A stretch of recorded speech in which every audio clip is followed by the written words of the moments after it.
Hello and welcome, Whispering Bee family. Today we are going to listen to the story about when jealousy shatters a friendship and a tragic accident changes everything. Two women are forced to confront the consequences of their choices.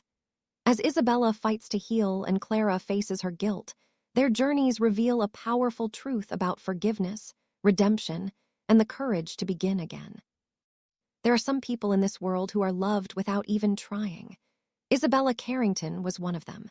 At 17 years old, she walked through the halls of Lincoln Heights Academy with a grace that came not from privilege, but from genuine kindness. What Clara Davis would never understand was that Isabella's light did not dim the stars around her. It illuminated them. But jealousy has a way of twisting perception, and in Clara's eyes, every smile directed at Isabella was one stolen from her. Every compliment, every warm greeting, every act of admiration felt like a personal theft. And jealousy, when left to fester in the dark corners of a bitter heart, can turn a best friend into something far more dangerous. Isabella and Clara had been inseparable since junior year. They studied together, laughed together, shared secrets beneath the old oak tree in Isabella's sprawling backyard. Isabella, the only child of Edward and Viola Carrington, had everything money could buy, yet she treated Clara not as a charity case, but as an equal, as a sister. The Carrington fortune came from Edward's inheritance of a successful tech company founded by Isabella's grandfather, a company that now employed hundreds, including Clara's father, Tom Davis, who worked as a senior project manager in the development department. The Davis family lived comfortably in a middle-class neighborhood. Tom worked hard to provide for his wife Jane, their two older daughters who had married and moved to different states, Clara, and their youngest, Jordan, a bright 12-year-old with a love for skateboarding and video games. It should have been enough. But for Clara, nothing was ever enough when Isabella existed in the same space. Jane Davis had a particular fondness for Isabella. Whenever the girl visited their modest home, Jane would light up, offering her the best seat, the freshest cookies, asking about her studies and her dreams with genuine interest. Clara watched these interactions with mounting resentment. Even her own mother seemed to prefer Isabella's company. What Clara could not see was that her mother simply recognized kindness when she encountered it. Isabella always brought flowers for Jane, always asked about Tom's work, always played board games with Jordan without a hint of condescension. Isabella gave people her full attention, made them feel valued, remembered small details about their lives. These were not calculated moves. They were simply who she was. At school, teachers praised Isabella's thoughtful essays and her willingness to help struggling classmates.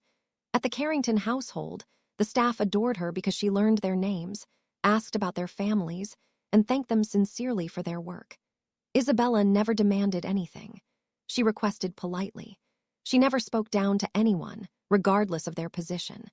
This natural respect earned her a kind of universal affection that Clara could only dream of attaining. Clara tried.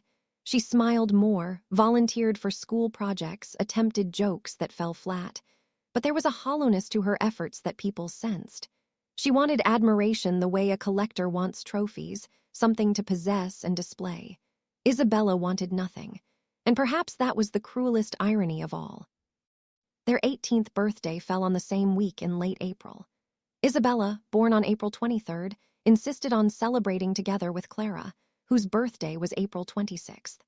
The Carringtons threw a joint party at their estate, a beautiful garden affair with white tents, string lights, and a live band playing soft jazz. Clara had hesitated when Isabella proposed the idea, but refusing would have seemed churlish, so she agreed with a tight smile. The evening of the party, Clara stood in a corner watching Isabella move through the crowd.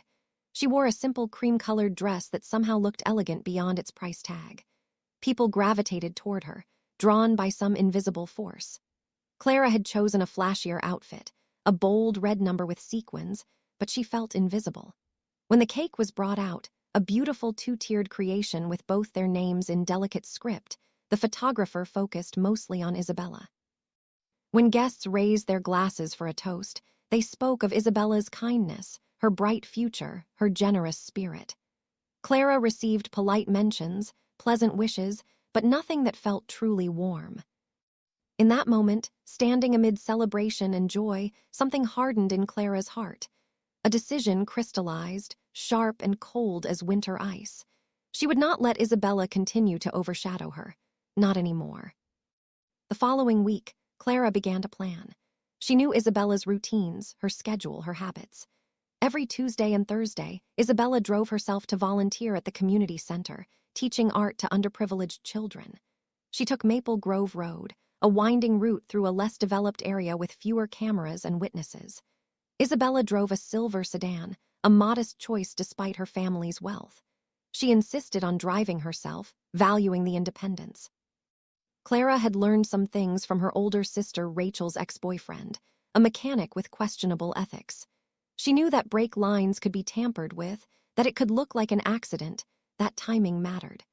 She spent 3 nights watching videos, learning, planning. Her hands shook the first time she crawled under Isabella's car in the early morning darkness, but anger steadied them.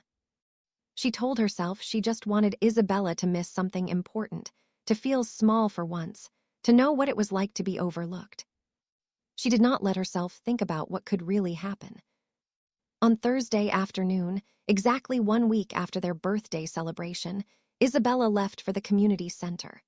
The children were expecting her. She had promised to help them finish a mural. She drove down Maple Grove Road humming along to a song on the radio, thinking about the new brushes she had bought for little Mia, who showed such promise. When she pressed the brake pedal at the curve near Hillside Avenue, nothing happened. The car did not slow. Isabella's eyes widened. She pumped the brakes frantically, felt the pedal go soft and useless beneath her foot. The curve was coming too fast. She yanked the wheel, trying to reduce speed by turning wider, but overcorrected. The sedan veered off the road, crashed through a wooden fence, and slammed into a concrete drainage ditch. The impact was devastating. Isabella's head struck the side window despite the airbag deployment. Her left leg twisted at an unnatural angle, crushed between twisted metal.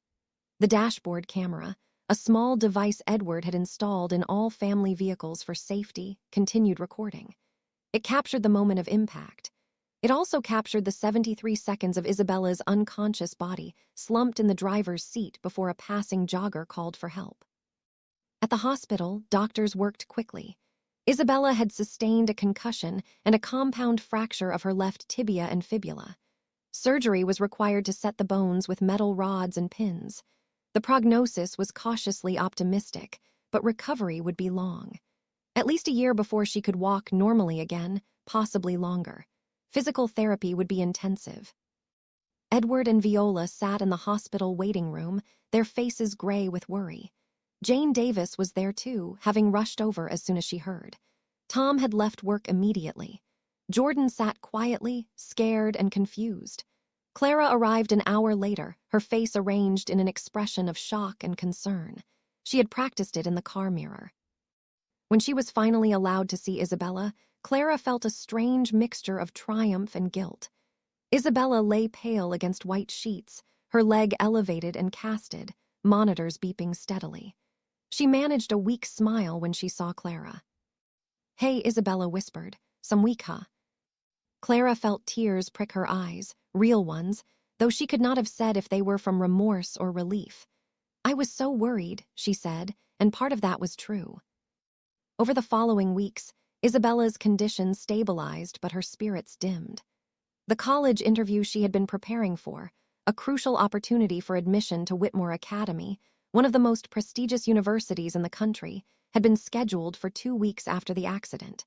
It was a special program, only 20 high school graduates selected nationwide. Isabella had to decline her spot. She simply could not attend in her condition. Clara, meanwhile, attended her interview. She performed well enough, bolstered by decent grades and a solid essay. When the acceptance letters arrived in June, Clara found herself among the chosen 20. She was going to Whitmore Academy. For the first time in her life, Clara had something Isabella did not. She visited Isabella in the hospital rehabilitation wing, certificate in hand. Isabella was in a wheelchair, working with a physical therapist on upper body strength exercises. When she saw Clara, her face lit up. "You got in," Isabella exclaimed, reading Clara's expression before seeing the certificate. "Clara, that's wonderful. I'm so proud of you." Clara had expected many reactions: envy, bitterness, disappointment. She had not expected this pure, uncomplicated joy. It unsettled her. "I wish you could come with me," Clara said, trying to sound sad. "Me too," Isabella admitted, and for a moment, genuine sorrow crossed her face. Then she brightened. "But you will tell me everything, every detail. I want to hear about your classes, your professors, the other students. Promise you will write." "Of course," Clara said. She smiled, and it felt like a smirk. The Carringtons, true to their generous nature, offered to sponsor Clara's entire education at Whitmore. Tuition, room and board, books, living expenses, all of it. Tom and Jane were overwhelmed with gratitude. They could never have afforded such an opportunity for their daughter. Clara accepted with feigned humility, though inside she felt it was her due. After all, she reasoned, Isabella had everything. Why should she not have this? At Whitmore Academy, Clara blossomed in a way she never had before. Away from Isabella's shadow, she found people who did not know the Carrington name, who had no basis for comparison. She joined clubs, attended parties, made friends, and she lied. When people asked about her background, Clara spoke vaguely about family businesses and old money. She dropped hints about inheritances and trust funds. She let people assume she came from the same world as the other wealthy students at Whitmore. She even began calling herself an heir to Carrington Technologies, though she had no legal claim to anything. The lie grew easier with repetition. Back home, Isabella's recovery was slow and painful. The fractures healed over months, but the real challenge was learning to walk again. Muscles had atrophied. Nerve pathways needed to be retrained. She worked with physical therapists 5 days a week, pushing through pain and frustration. The staff at the rehabilitation center fell in love with her, just as everyone did. She never complained, always thanked them, remembered their birthdays, asked about their children. One October afternoon, a new patient arrived at the rehabilitation wing.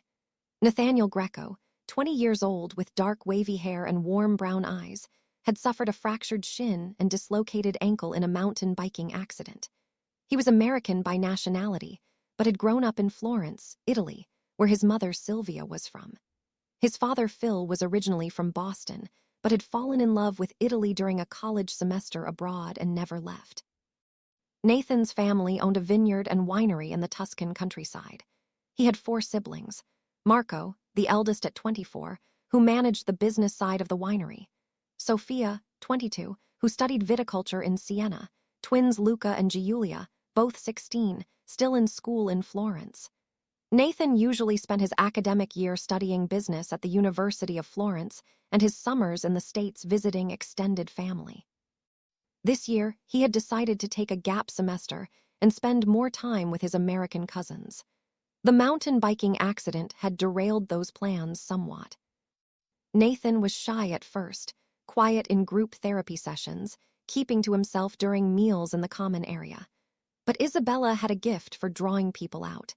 She noticed him sitting alone one afternoon, reading a book about Italian wine regions, and wheeled herself over. "Is that any good?" she asked, gesturing to the book. Nathan looked up, startled. "Oh, yes. It is actually quite interesting if you care about wine." "I do not know much about it," Isabella admitted, "but I would love to learn."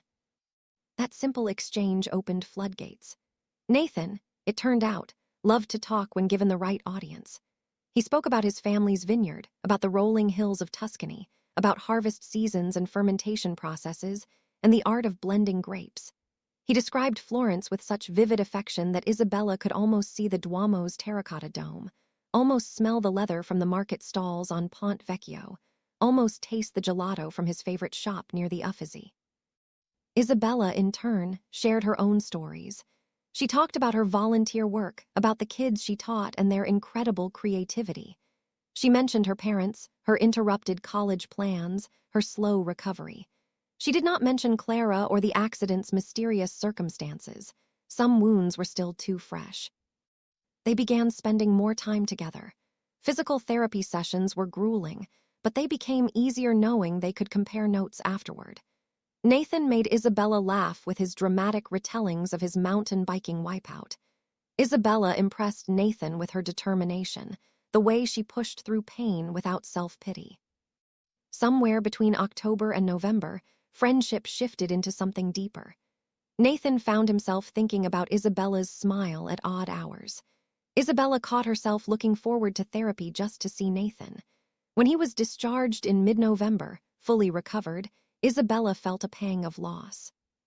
But Nathan did not disappear.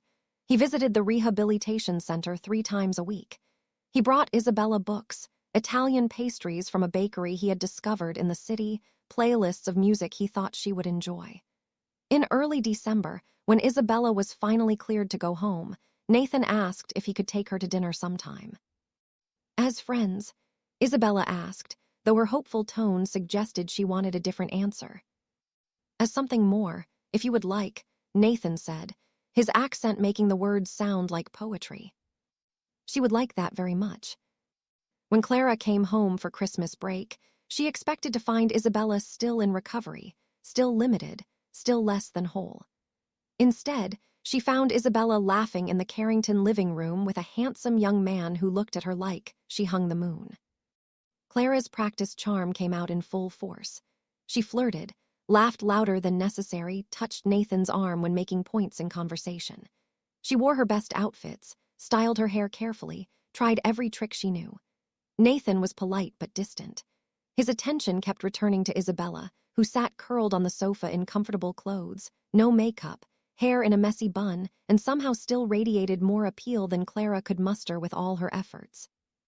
At dinner, Clara casually mentioned Whitmore Academy, dropping names of professors and buildings, trying to impress. Nathan nodded politely, but seemed more interested in discussing a documentary about sustainable farming with Edward. Clara felt her frustration mount. The breaking point came when Jane Davis asked Isabella about her recovery timeline. "I am doing much better," Isabella said. "I can walk short distances now without assistance, and I have been accepted to start at Whitmore next fall, actually.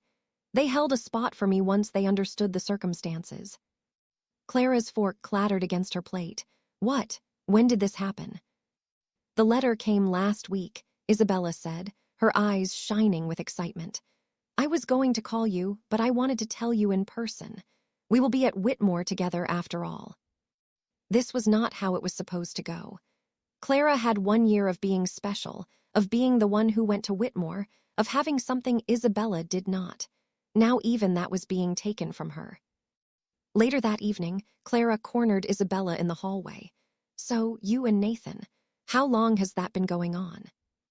"About 5 months now," Isabella said, unable to suppress her happiness. "He is wonderful, Clara.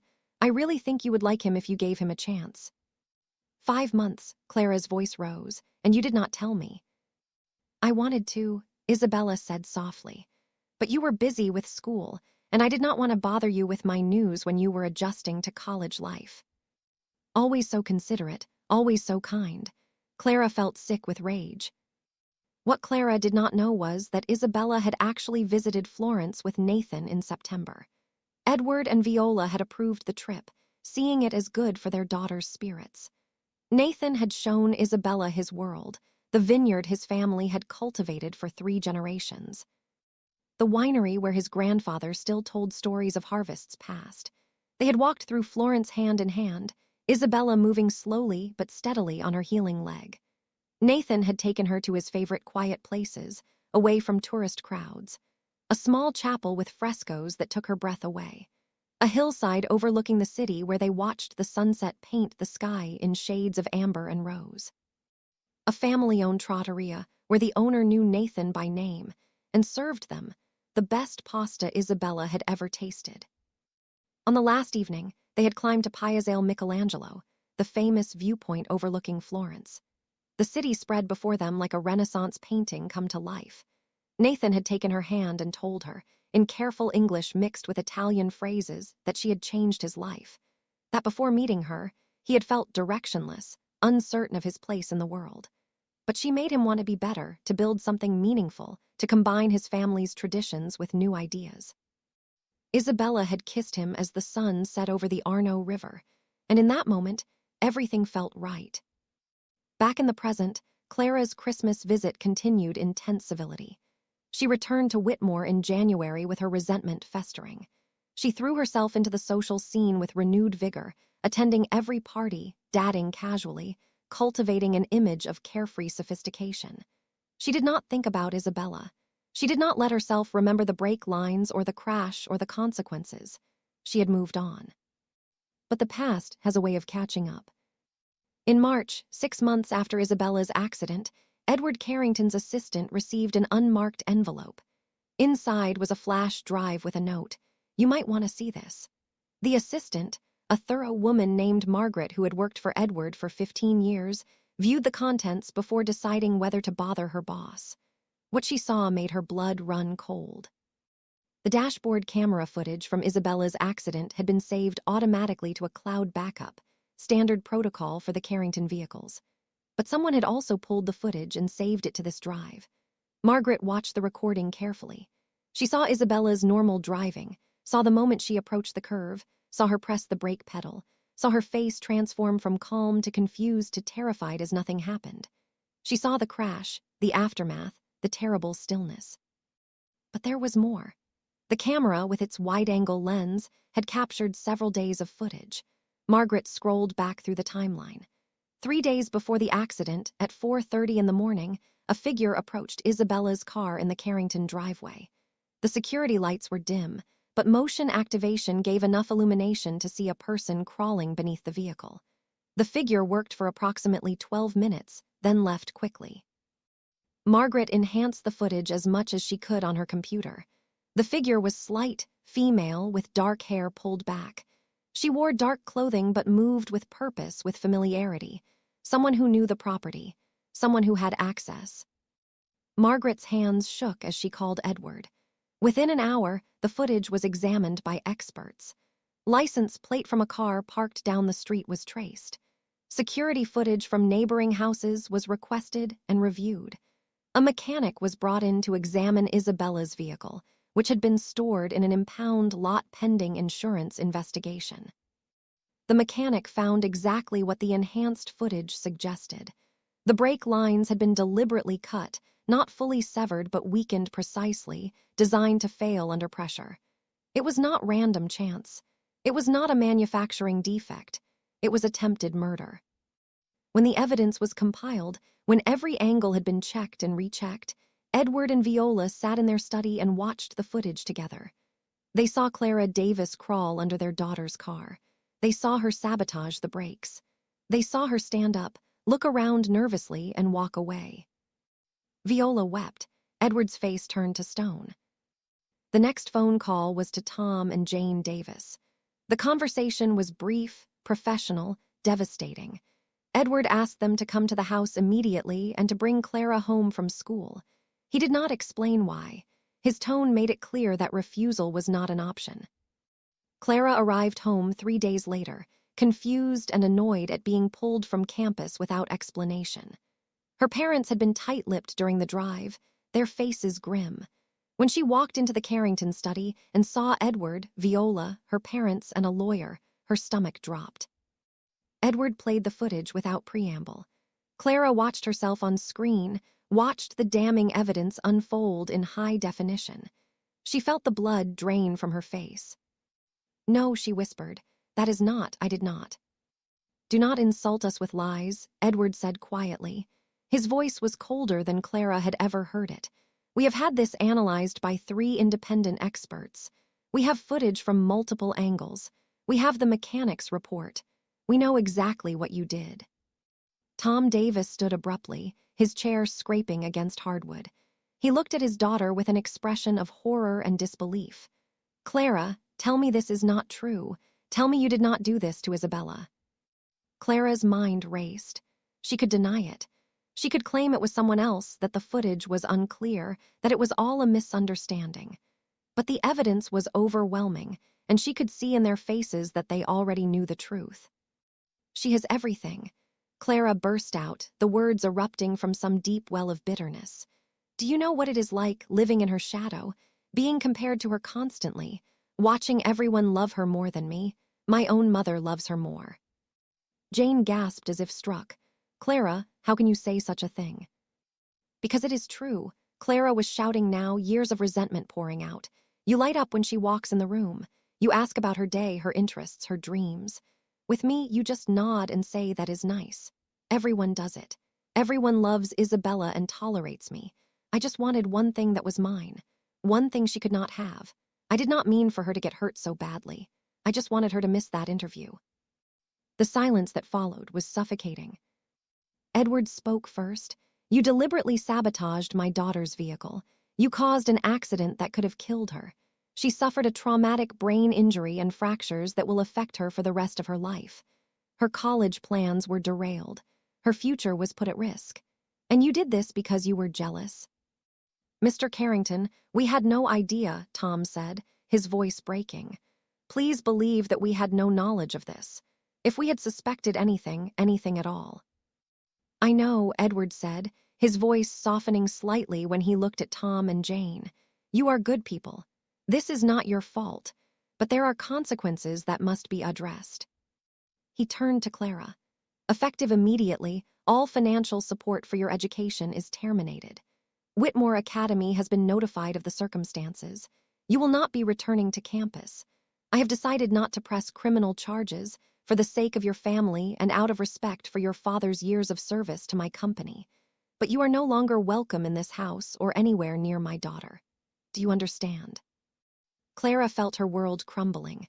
"No Whitmore, no money, no future. You cannot do this. I will have nothing." "You should have thought of that before you tried to kill my daughter," Viola said, speaking for the first time. Her voice was ice and iron. "Get out of my house." Tom and Jane drove Clara home in silence. When they arrived, Tom finally spoke. "Pack your things. You have 1 week to find somewhere else to live." "Dad, please," Clara begged. "I made a mistake. I am sorry. Where am I supposed to go?"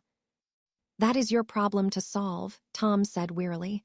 "You are 18 years old. You are an adult. You made an adult decision with adult consequences. Your mother and I love you, but we cannot support what you have done. We need time to process this. We need you to leave." Clara moved into a cheap studio apartment, using money she had saved from allowances and birthday gifts over the years. She found a job as a barista at a coffee shop, minimum wage, exhausting hours. Her coworkers were nice enough, but she felt the sting of her reduced circumstances every day. From Whitmore Academy to serving lattes at 6 in the morning. From pretending to be an heiress to counting tips. Months passed. Clara worked, survived, stewed in her resentment.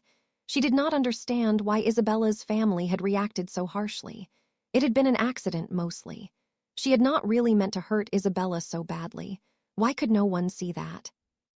Gradually, Clara moved up at the coffee shop to shift supervisor.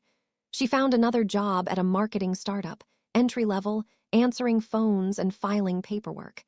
She networked, smiled, played the game. By her 20th birthday, she had worked her way into an assistant position at a mid-size consulting firm. The CEO, Richard Brennan, was 42, married with 2 children, and utterly charmed by Clara's attention. She had learned some things at Whitmore before her expulsion. She knew how to flatter, how to make a man feel seen. Richard began staying late when Clara worked late. Business dinners became more frequent. The affair began 3 months after Clara joined the company. Richard promoted Clara to junior consultant. She got a better apartment, a newer car, expensive clothes. She felt like she was winning again. For 2 years, she maintained the relationship, ignored the guilt, told herself that Richard's marriage was not her responsibility. The gossip started small, whispers in break rooms, knowing looks from colleagues, but gossip spreads, and eventually it reached Marissa Brennan, Richard's wife. Marissa was not the type to suffer betrayal quietly. She hired investigators, gathered evidence, and confronted Richard with irrefutable proof. The divorce was swift and brutal. Richard, facing personal and professional ruin, cut ties with Clara immediately. The company's board of directors, unwilling to tolerate the scandal, fired Clara and added her name to an industry blacklist shared among firms. At 23, Clara found herself unemployed, unmarketable, and running out of money. She had never been good at saving, always assuming more money would come. Now her savings dwindled rapidly. Her apartment lease had 10 months remaining, her car payment was due monthly, and jobs that would hire her paid a fraction of what she had been earning. She swallowed her pride and applied for a receptionist position at a dental office. The pay was barely enough to cover her expenses. She stopped eating out, cut every unnecessary cost, watched her old life slip further away. In desperation, Clara tried to contact Isabella. She sent emails, left voicemails, even tried showing up at the Carrington house. The security guard turned her away politely but firmly. She learned through social media that Isabella had gone to Europe for university, to be closer to Nathan. They looked happy in every photo Clara found, smiling in piazzas and cafes and vineyards. Isabella had moved on completely. None of Clara's old friends responded to her messages. Her family maintained minimal contact. Her sisters called occasionally, but kept conversations brief and surface level. Jordan, now a teenager, wanted nothing to do with her. Tom and Jane had made peace with the Carringtons and resumed their lives, but they kept Clara at arm's length, disappointed and hurt by her actions and her refusal to properly apologize. Then Clara discovered she was pregnant. She sat on the bathroom floor of her tiny apartment, staring at the positive test, trying to remember who the father could be. There had been several men over the past year, casual encounters born of loneliness and too much wine. She genuinely did not know. For weeks, she hid the pregnancy, hoping it would somehow resolve itself, that she would wake up and it would have been a mistake. But morning sickness does not lie, and her body changed in ways that could not be denied. When she could no longer hide it, when she could no longer afford prenatal care on her receptionist salary, when she had spent her last dollar on rent and had nothing left, Clara called her mother. Jane Davis answered on the third ring. "Hello." "Mom," Clara said, and her voice broke. "I need help." She confessed everything. The pregnancy, the unknown father, the desperate financial situation, the loneliness and fear. Jane listened in silence, and when Clara finished, she heard her mother sigh deeply. "Come home," Jane said quietly. "Pack what you need and come home." Tom was less welcoming, but he did not argue when Jane prepared the guest room. Clara moved back into her childhood home at 23, pregnant and broken in ways she was only beginning to understand. The pregnancy was difficult from the start. Clara suffered severe morning sickness, high blood pressure, and complications that required bed rest. She became a burden, unable to work, unable to contribute, dependent on parents she had hurt and embarrassed. Jane cared for her with dutiful detachment, no warmth, just obligation. Tom avoided her when possible. In her 6th month, bedridden and miserable, Clara asked her mother a question she had been afraid to voice. "Does Isabella know about me? About the baby?" "She knows you are back home," Jane said carefully. "I saw Viola at the market last month. We spoke briefly." "Did she ask about me?" "She asked if you were well," Jane admitted. "She has always been kind, even when she has no reason to be." Clara felt tears prick her eyes. "I need to see her. I need to talk to her. Will you ask?" Jane hesitated. "Clara, after everything you have done, why would Isabella want to see you?" "Please," Clara whispered. "I need to apologize. I need her to know I am sorry. Really sorry, not like before. I understand now. I need her to know that." Jane made the call. To her surprise, Isabella agreed to visit. When Isabella arrived 2 days later, Clara barely recognized her. Gone was the girl from high school, replaced by a confident young woman. Isabella wore simple clothes but carried herself with quiet assurance. Her left leg had a barely perceptible limp, the only visible reminder of the accident. Nathan was with her, protective and watchful. Clara struggled to sit up in bed, her pregnant belly making movement awkward. "Isabella, thank you for coming. I know you have no reason to." "Hello, Clara," Isabella said gently. She took a seat in the chair beside the bed. Nathan stood near the door, giving them space but remaining present. "I am sorry," Clara said, and this time the words came from somewhere real. "I am so sorry for what I did to you. I was jealous and stupid and cruel, and I have spent years trying to justify it. trying to make it less than what it was. But it was attempted murder. I could have killed you. And all because I could not stand that people loved you more than they loved me. Isabella listened, her face unreadable. Clara continued, tears flowing freely now. I have lost everything because of my choices. My education, my job, my family's trust. I am going to be a single mother with no money and no prospects. And the worst part is I deserve all of it. You never did anything to me except be kind. You were my best friend, and I tried to destroy you. Why now? Isabella asked quietly. Why apologize now after all this time? Because I finally understand, Clara said. I spent years blaming you for my failures, for my unhappiness. But you were never the problem. I was. I expected people to love me the way they loved you, but I never gave them a reason. I never tried to actually be kind or generous or thoughtful. I just wanted the rewards without doing the work. And when I did not get what I wanted, I lashed out. She looked at Isabella, really looked at her, and saw the strength that had always been there. You could have died because of me. You spent a year in pain, recovering from what I did. You lost opportunities, suffered trauma, and I did that to you. And you still came here when my mother called. Why? Isabella was quiet for a moment. When she spoke, her voice was soft but clear. I forgave you a long time ago, Clara, even before you asked, because carrying hatred would have hurt me more than it hurt you. I chose to let it go, not for your sake, but for mine. I chose to focus on my recovery, my relationship with Nathan, my future. I chose healing over bitterness. How, Clara whispered, how can you forgive something like that? Because I understand now that hurt people, Isabella said. You were in pain, even if you could not see it. You felt overlooked and undervalued, and instead of looking inward, you blamed me. It does not excuse what you did. Actions have consequences, and you are living with yours. But I can understand the pain beneath the action and forgive while still maintaining boundaries. Clara sobbed, great heaving cries that shook her body. Isabella reached out and took her hand, holding it firmly. I forgive you, Isabella said again. I hope you can eventually forgive yourself and build a better life. For yourself and for your child. Nathan stepped forward then, his expression serious but not unkind. What you did was terrible, but you have a chance now to be better, to do better. Your child deserves a mother who has learned from her mistakes. After they left, Clara lay in bed and cried until she had no tears left. Then she slept, really slept, for the first time in months. Something had shifted. The weight she had been carrying, the defensive anger and self-justification had lifted. She did not feel absolved. She felt accountable, and somehow that was better.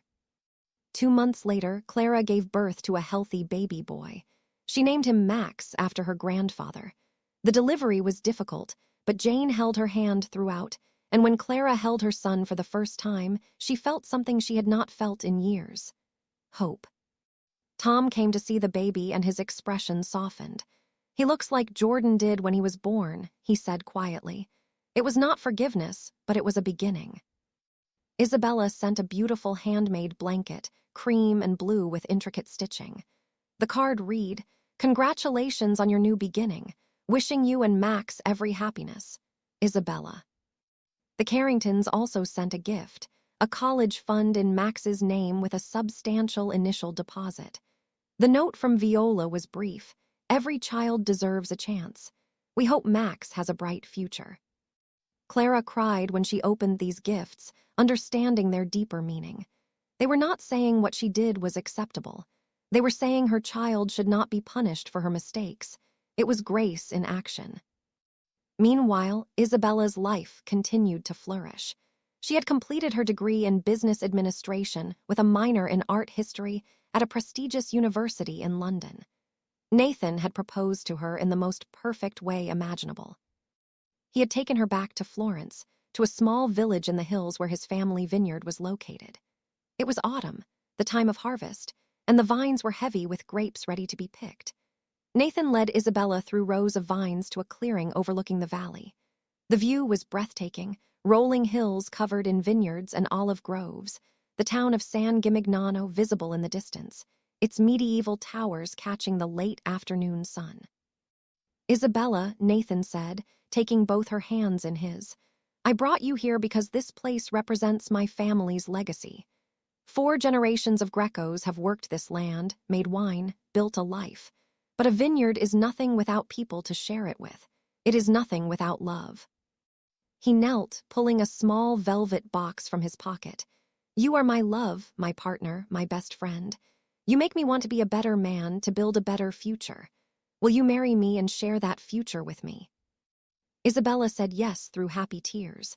They were married the following spring in a ceremony that combined Italian and American traditions. The wedding took place at a small chapel on the Greco vineyard, surrounded by family and close friends. Viola wore a lavender dress and cried throughout the ceremony. Edward walked Isabella down the aisle with pride evident in every step. The reception in the States a month later was grander, held at the Carrington estate with over 200 guests. It was a celebration of not just a marriage, but of resilience, healing, and new beginnings. The Davis family was invited. Tom and Jane attended, dressed in their best, grateful for the continued bridge between families. At 25, Isabella took a position as Vice President of Innovation at Carrington Technologies. Edward remained chairman, but he was grooming Isabella to eventually take over as CEO. She brought fresh ideas, a collaborative leadership style, and a genuine care for employees at every level. The company thrived under her influence. Nathan split his time between the States and Italy, managing partnerships between the Greco winery and American distributors while developing new sustainable viticulture practices. The winery's reputation grew, their wines winning awards and gaining placement in high-end restaurants worldwide. 2 years into their marriage, Isabella and Nathan announced they were expecting. The news brought joy to both families. Viola began knitting immediately, producing blankets and booties at an impressive rate. Sylvia Greco sent Italian baby clothes and promises to visit as soon as the baby arrived. Isabella's pregnancy was smooth, a stark contrast to Clara's difficult experience. She worked until her 8th month, then took maternity leave to prepare. Nathan was attentive and excited, reading every parenting book he could find, attending every doctor's appointment, making plans for a nursery that would work in both their American home and their apartment in Florence. On a bright morning in May, Isabella gave birth to a daughter. They named her Hazel Grace Greco. She had Isabella's dark hair and Nathan's brown eyes, and she was absolutely perfect. Across town, Clara was navigating single motherhood with determination. Max was 2 years old now, a bright and curious toddler. She had found a better job at a nonprofit organization, working in fundraising. The pay was modest, but the work felt meaningful. She lived simply, in a small apartment that she kept meticulously clean. She saved money for Max's future, attended parenting classes, volunteered at his daycare. She was genuinely trying to be better. She had started dating someone, finally. His name was Daniel Williams, a teacher at the elementary school near her apartment. He taught 3rd grade and coached soccer. He knew about Clara's past, had been told everything before their first date, and chose to see who she was trying to become rather than who she had been. It was tentative, fragile, built on honesty and patience, but it was real. One afternoon, Clara took Max to the park. She pushed him on the swings, his delighted laughter filling the air. Across the playground, she saw a familiar figure. Isabella, with a baby carrier strapped to her chest, walking with Nathan. Their paths would cross in moments. Clara's first instinct was to turn away, to avoid the encounter. But she had promised herself she would not run anymore. She lifted Max from the swing and walked toward them. Isabella, she said softly, congratulations on your daughter, I heard the news. Isabella smiled, a real smile. Thank you, Clara, and who is this handsome young man? This is Max, Clara said, pride evident in her voice. Max, can you say hello? Max, shy around strangers, buried his face in Clara's shoulder, but peeked out at Isabella with curious eyes. He is beautiful, Isabella said genuinely. You must be very proud. I am, Clara said. He is the best thing I have ever done. They talked for a few minutes, conversation polite but not uncomfortable. Nathan was cordial, holding baby Hazel and pointing out ducks to Max. When it was time to part ways, Isabella touched Clara's arm gently. "I'm glad you are doing well," she said, truly. "Thank you," Clara replied, "and I mean it when I say I wish you every happiness. You deserve it." As Isabella walked away, Clara felt something settle in her chest. Not closure exactly, but acceptance. She had destroyed their friendship through her own actions. She had caused immeasurable pain. She could never undo that. But she could move forward, could be a good mother, could build a life that Max would be proud of. It was not the life she had once envisioned, but it was honest. It was real. It was hers. Years passed. Isabella became CEO of Carrington Technologies at 28, the youngest person to hold the position in the company's history. Under her leadership, the company expanded into green technology and sustainable practices, earning recognition for both innovation and corporate responsibility. Nathan's winery continued to grow, and the couple split their time between the States and Florence, raising Hazel and eventually her younger brother Marco in 2 cultures, 2 languages, 2 homes. Edward and Viola became doting grandparents, spoiling their grandchildren appropriately while supporting Isabella's career with pride.